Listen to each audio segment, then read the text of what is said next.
ce soit en tant qu'Africain, en tant que personne humaine, chaque fois qu'une personne, la veille de sa mort ou quelques minutes avant sa mort, lorsqu'il prononce des paroles, ce sont des paroles d'une extrême importance.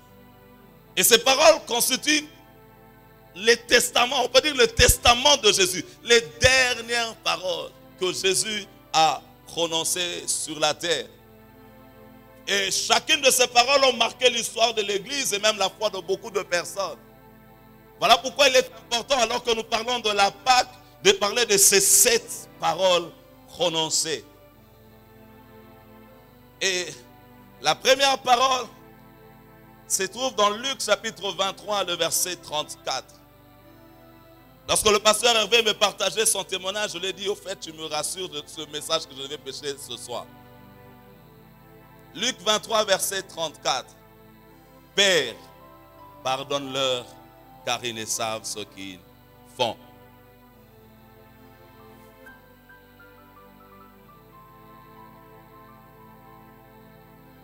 La parole du pardon. La deuxième parole se trouve dans Luc 23, le verset 43. Où il est écrit, je te le dis en vérité, aujourd'hui tu seras avec moi dans le paradis. Là, c'est lorsque Jésus répond au brigand qui le défend face à son voisin, qui lui dit, si réellement tu es le Fils de Dieu, sauve-toi et sauve-nous aussi. Il rétorque et dit, mais tu ne crains pas Dieu. Nous sommes là parce que nous le méritons. Mais lui, il est à la croix parce qu'il ne mérite pas. Il n'a rien fait pour mériter un tel sort. La troisième parole, c'est dans Jean 19, le verset 26 à 27. Jésus, voyant sa mère et auprès d'elle le disciple qu'il aimait, il dit à sa mère, femme, voici ton fils. Puis il dit aux disciples, voici ta mère. Alléluia. Alléluia. La quatrième parole, c'est dans Matthieu 27, le verset 46. Là, c'est Jésus qui exprime un soupir. Mon Dieu, pourquoi m'as-tu abandonné?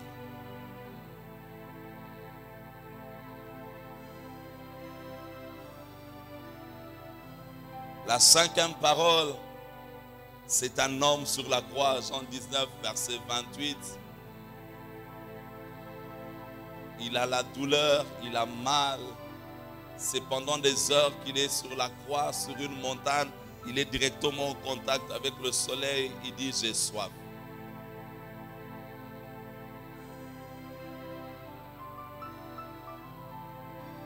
Et la sixième parole, Jean 19, verset 30, Tétélestai.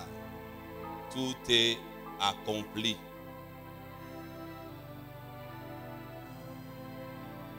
Et la septième parole, Luc 23, verset 46. Père, je remets mon esprit entre tes mains. Alléluia. Chacune de ces paroles regorge en elle des réalités spirituelles pour nous en tant que chrétiens.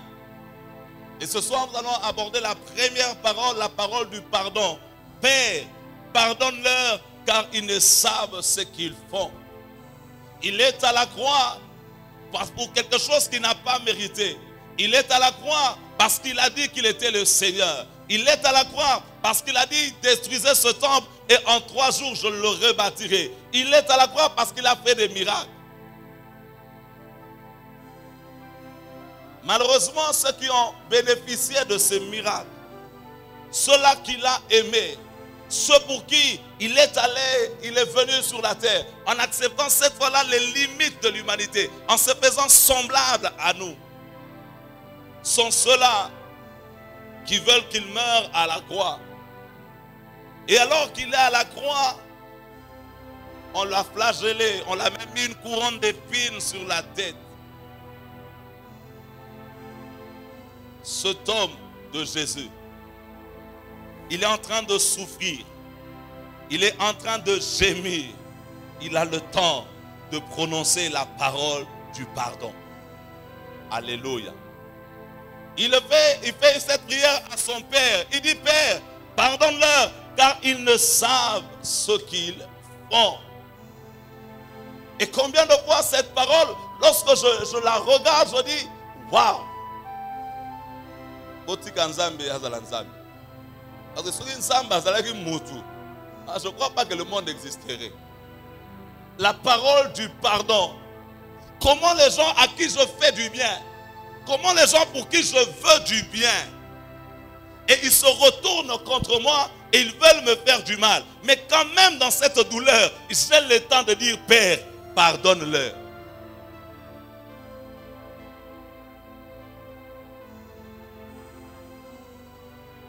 Est-ce que tu sais? On dit que le pardon est une force qui... Ça fait quoi? Ça fait quoi? Ça veut dire que si tu ne pardonnes pas, qu'est-ce qui arrive? Si tu ne pardonnes pas, qu'est-ce qui arrive? Tu es en prison. Et qu'est-ce que les hommes disent généralement? Kolimbi Samoutueza. Et ça? Enseigne-nous comment prier. Les disciples viennent à Jésus. Ils lui posent la question, Maître, enseigne-nous comment prier comme Jean a appris à ses disciples. Jésus commence à leur dire, lorsque vous priez, dites notre Père qui est aux cieux, que ton nom soit sanctifié. Donne-nous notre Père quotidien. Ensuite, comme nous pardonnons aussi à ceux qui nous ont quoi? Commence à regarder dans ton cœur. Est-ce que tu pardonnes de la même manière? Si c'était toi Jésus à la croix, les gens à qui tu as fait du bien, les gens pour qui tu as cherché du bien, et ils ont répondu de ce bien par le mal.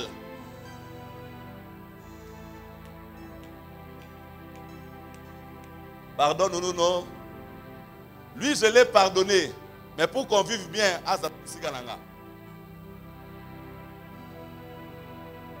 alléluia. Alléluia. Alléluia. Lui, je l'ai pardonné. Pour que tous allaient bien, azala musika. Et le problème, il est encore beaucoup plus grave. Que quand même lorsqu'on est dans l'église, nous avons du mal à pardonner. Mais le chrétien pentecôtiste, il est fort en parler en langue. Alléluia. L'amour fait quoi? Par rapport au pardon. L'amour fait quoi? Non, par rapport au pardon, l'amour pardonne. Pardonne tout. Regarde ton voisin. Est-ce que tu peux lui dire je t'aime? Est-ce que tu es prêt à tout lui pardonner? Non, tu n'es pas en train de regarder ton voisin. Non, regarde bien ton voisin. Je te donne le temps. Regarde ton voisin. Non, pourquoi tu ne regardes pas ton voisin? Regarde-le. L'amour pardonne. Pardonne-nous nos offenses comme nous pardonnons à ceux qui nous ont. C'est-à-dire de la même manière que tu aimerais que Dieu te pardonne, de la même manière, toi, tu dois pardonner ton voisin, ton frère, ton mari, ton cousin, ton agent, ton travailleur. Et on est ensemble. Même si à la fin, tu ne me salues pas, il n'y a pas de problème. Ça, c'est le message de ce soir. Alléluia. Pardonne-leur. Ayebi makamazo sala passa. Aso sala mon encore. Est-ce que mon colonel dit ayebi makamazo yo kaza aso sala ba ayebi ta sala mabe?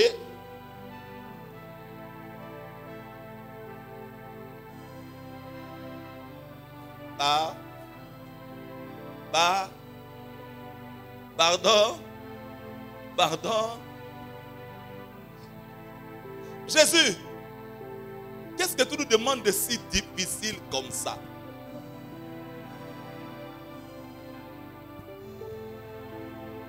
Pardon. C'est un mot. J'aime. Mon grand frère, le feu pasteur Blaise Sakila, il chante, il dit, c'est un si petit mot que l'on oublie souvent. Il n'est pas nouveau, mais il a encore tout. La bouche de l'orgueilleux n'en connaît pas le goût. Que des mariages qui sont rompus à cause du pardon. Que des familles qui sont divisées à cause du pardon. Que des relations qui sont brisées à cause du... Que des gens qui se sont séparés avec les personnes de leur destinée à cause du... On raconte une histoire de deux amis qui sont en train de se promener. Et ils arrivent à un endroit. Je crois qu'ils devaient prendre de l'eau. Et l'autre ami va gifler son ami. Lorsqu'il gifle son ami, cet ami écrit sur le sable. Et alors qu'ils sont en train d'avancer, cette fois-là, ils arrivent à un endroit où il y avait de l'eau au fait. Et son ami voulait se noyer. Celui qui l'avait giflé l'a sauvé et le retire de l'eau. Et ce monsieur, il prend une pierre, il écrit ce que son ami avait fait.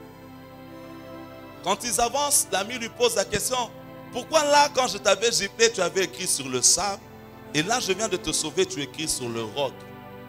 Il dit, là, tu m'avais fait du mal. J'ai écrit sur le sable où le vent, le temps pourra effacer. Mais là, tu m'as fait du bien. J'ai écrit sur le roc où rien ne pourra effacer cela. Alléluia. Pardonne-nous nos offenses comme nous pardonnons à ceux qui nous ont offensés. Est-ce qu'il y a quelqu'un qui est saint ici, qui est sans péché? Tu pêches et tu aimerais que Dieu te pardonne, alors que toi, tel que tu es là, haineux.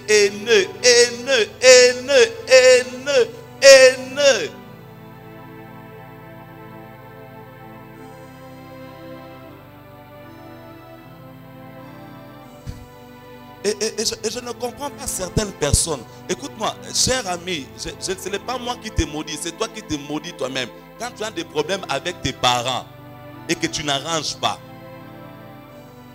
Écoutez, c'est vrai que les gens ont très mal interprété la Bible en disant que les parents sont les dieux de la terre. Hein? Ce n'est pas un verset de la Bible. Et ils ont une autorité sur toi. Que s'ils disent des choses sur toi, ça va t'arriver. Même quand les parents ont tort. On est ensemble. On est ensemble.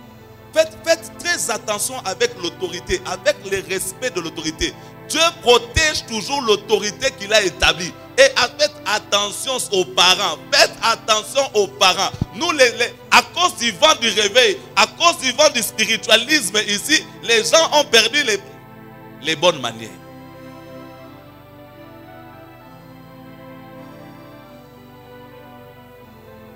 Alléluia. On va rester amis, il n'y a pas de problème. Mais pardon.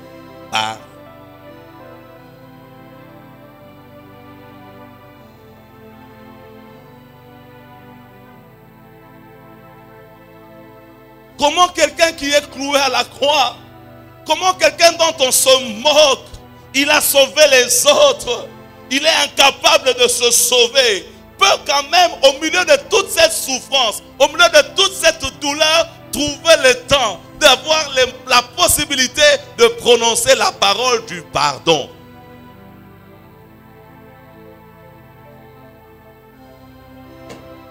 Je disais que des relations, que des familles qui sont divisées, que des rencontres, que des églises séparées, que des ministères qui peuvent être ensemble et faire avancer l'œuvre de Dieu brisée à cause du... L'amour pardonne. Écoute-moi. La Bible dit, si tu viens à l'église et que tu veux offrir une offrande à l'Éternel et que là tu te souviens que tu as quelque chose contre ton frère, que tu te souviens que qui a quelque chose contre toi, que ton frère a quelque chose contre toi, ne dépose pas ton offrande. Rentre avec, va les chercher.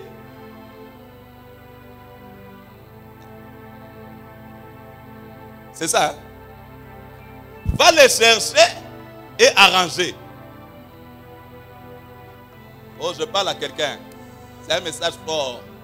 C'est puissant. On peut dire les encouragements, non? Vas-y, prêche. Avance. Oh, il n'y en a pas? Que là, tu te souviens que ton frère a quelque chose contre toi. Dépose ton offrande. Va les chercher. S'il ne t'écoute pas, prends un frère. S'il ne t'écoute pas, prends un deuxième. Et s'il n'écoute pas, amène l'affaire à l'église. Avance. C'est qu'aujourd'hui, administrateur, il n'y aura pas les offrandes. Parce que beaucoup de gens qui sont ici, ils ont des problèmes. Les gens ont des problèmes contre eux. Beaucoup de gens.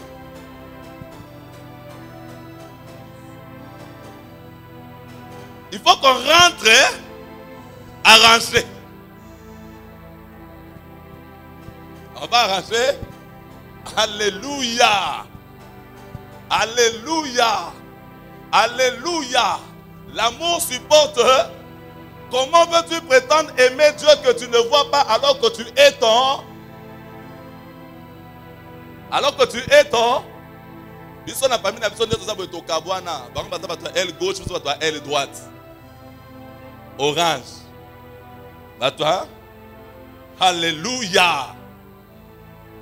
Dites amen, non? Merci. Je vais insister sur le pardon.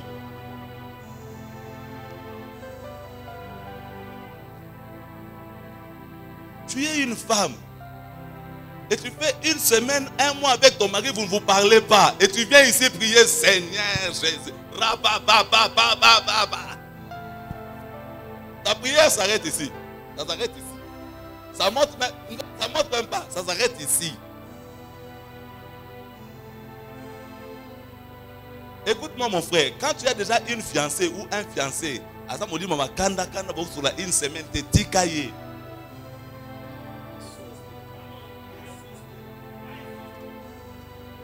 Je vais insister parce que c'est du côté des serviteurs. Homme de Dieu, tu as un fiancé ou une fiancée. Tu as une fiancée. Attends, mon lit m'a bien aimé. Tikaye.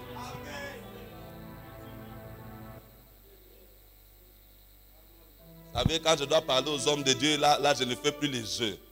Parce que là, c'est un ministère. Il n'est pas un homme simplement. Lui, c'est un don de Dieu. Quand je parle aux hommes de Dieu, là, ça me révolte. Parce qu'il y a des ministères qui ont été détruits parce qu'un homme a rencontré une mauvaise femme. Et de plus en plus, je dis aux jeunes mariés, aux gens qui veulent se marier, beaucoup de gens iront en enfer à cause du mariage.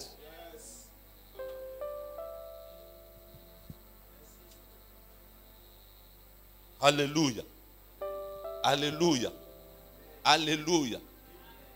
Quand nous allons commencer à donner les enseignements pour les couples et les jeunes qui veulent se marier, il faut venir. Il faut venir. Parce que là, on va se dire des choses. On va se dire des choses. Notre devoir, c'est de vous amener au ciel. Pas que la bénédiction de Dieu soit un canal pour t'amener en enfer. Parce que tu es tombé sur la mauvaise personne. Une sœur qui ne pardonne pas. Qui exige même les pannes avant de pardonner à son mari. On doit me payer. On doit te payer quoi? On a déjà payé la dot. Tu veux encore qu'on te paye quoi?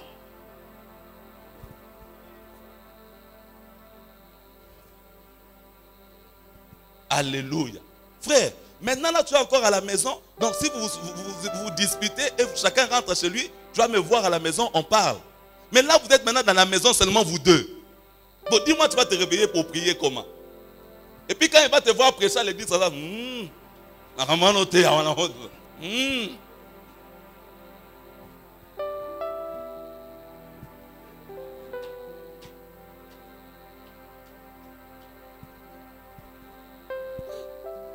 que les sœurs peuvent m'encourager. Que les sœurs m'encouragent. Dites, on a changé. Elles ont dit quoi? On a changé. On a changé. Le problème, c'est qu'il n'est pas encore venu demander pardon. J'attends qu'il vienne demander pardon. Lui, il ne demande jamais pardon. Est-ce que toi-même tu demandes pardon? Je reçois un couple.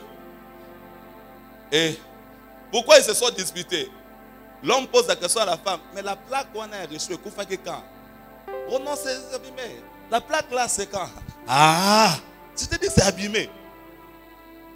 L'homme dit, toi, depuis quand tu me parles comme ça?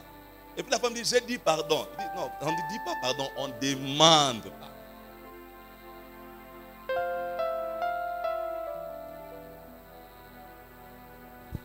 J'insiste, c'est pour les serviteurs. J'insiste pour les... Je ne sais pas pourquoi je dois insister. J'insiste. Comment on est fiancé, on est ennemi pendant 1 mois? Et puis toi, tu es une sœur. Tu pries en langue aussi. Hein? La mouka.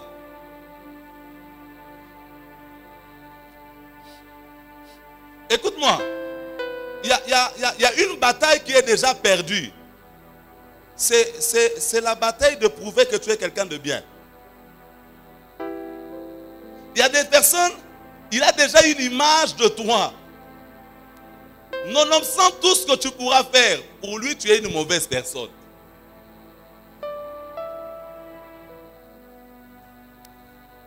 Alléluia. Alléluia. Le pardon. Et écoutez, ce n'est pas une faiblesse que de demander pardon, même quand on a raison. C'est un très grand signe d'humilité. La Bible dit, heureux ceux qui procurent la paix, qui recherchent la paix. Mais il est écrit, pour autant que cela dépend de vous, recherchez la paix avec tous et la sanctification, sans laquelle personne ne verra le Seigneur. Pour autant, cela dépend de... Pardon. Un petit mot simplement. Beaucoup d'humilité pour oser le demander. Alléluia. Moi je dis au couple, pardon. Qui saura que quand je me réveille, quand je me lève là, c'est fini, je reprends mon autorité. Si tu essayes encore en ce moment-là, j'agis comme le chef. C'est parce que j'avais fait mal que je me suis agenouillé pour te demander pardon. Cela ne veut pas dire que je sacrifiais mon pouvoir. Alléluia. Oh non, parce qu'il s'était agenouillé, il a demandé pardon. Maintenant, là, tu dis, oh non, maintenant, là, c'est moi qui dirige cette main. Ose.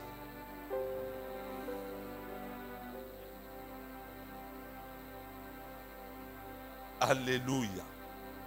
Alléluia. On va rester amis, hein. J'ai déjà débordé, il n'y a pas de problème. Je vais clôturer.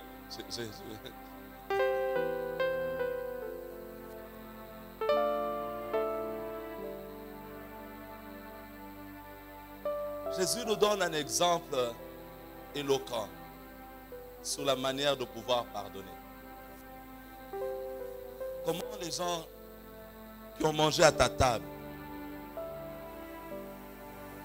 les gens que tu as nourris, les gens à qui tu as donné des vêtements, comment ton frère peut se lever contre toi et que tu trouves le moyen de le regarder et de dire je te pardonne.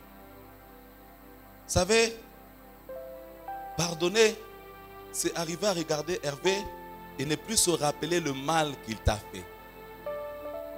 À chaque fois que tu es en face d'une personne qui t'a fait du mal et que tu le regardes, tu te souviens de ce mal, c'est que tu n'as pas pardonné. Pardonner, ce n'est pas rappeler les fautes de l'autre.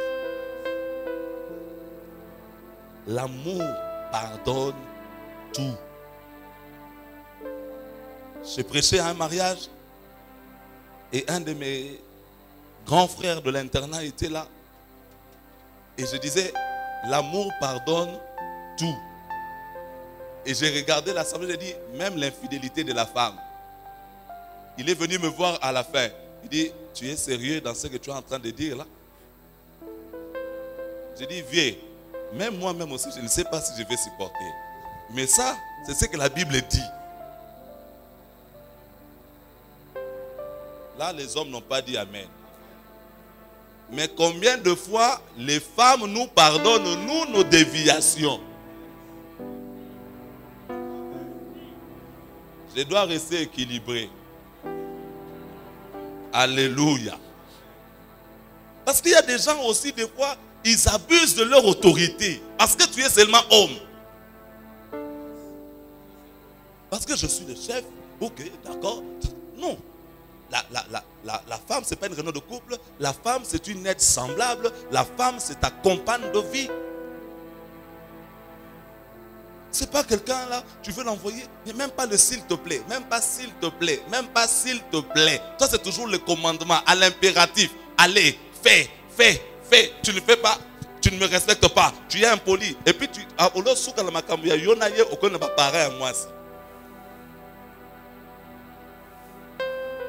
moi, si je suis ton beau-père, tu viens comme ça, je vais te boxer. Il ne faut pas avoir un beau-père comme moi. Alléluia. Quand vous avez vos affaires, ça on va parler. Quand vous avez vos affaires, réglez ça entre vous. Ne faites pas entrer le nom de papa ou de la maman. Je clôture par ça, par cette histoire. Un homme avait l'habitude d'insulter la maman, sa belle-mère. Jusqu'à ce qu'un jour, la femme aussi a insulté sa mère. Et là, vous savez que nous les hommes, quand tu touches à maman, maman c'est l'institution. C'est comme la présidence de la République. On ne touche pas. Non seulement il s'est fâché, il est allé accuser chez sa mère. Et sa mère lui dit, je connais ma belle-fille. Si elle m'a insulté, c'est que toi, tu as commencé par insulter sa mère. Alléluia. Alléluia. La parole du pardon. Pardonne-nous nos offenses comme nous pardonnons à ceux qui nous ont offensés. Tu veux offrir ton offrande, tu te souviens que ton frère a quelque chose contre. Dépose ton offrande, va régler avec lui. Demandez pardon quand on a raison. N'attendre pas que l'autre vienne demander pardon pour dire aussi, moi aussi je demande pardon. Non. Pour autant que cela dépend de nous, recherchons la paix avec tous. C'est la première parole, c'est l'un des testaments, c'est le testament de Jésus. Il commence par dire, Père, pardonne-leur, car ils ne savent ce qu'ils font. Beaucoup de gens, nous nous sommes séparés d'eux parce que nous avons pensé qu'ils étaient conscients de ce qu'ils étaient en train de faire. Alléluia. La Bible parle de Judas. La Bible dit que le diable entra en Judas. Lorsque Judas était en train de trahir Jésus, il était en train de le vendre. Judas ne l'a pas fait seul. La Bible dit le diable entra. Et lorsque je lis ce verset, je dis généralement, pasteur, on nous prêche sur la possession ou l'oppression. Mais on ne parle pas de fois où c'est le diable lui-même qui entre.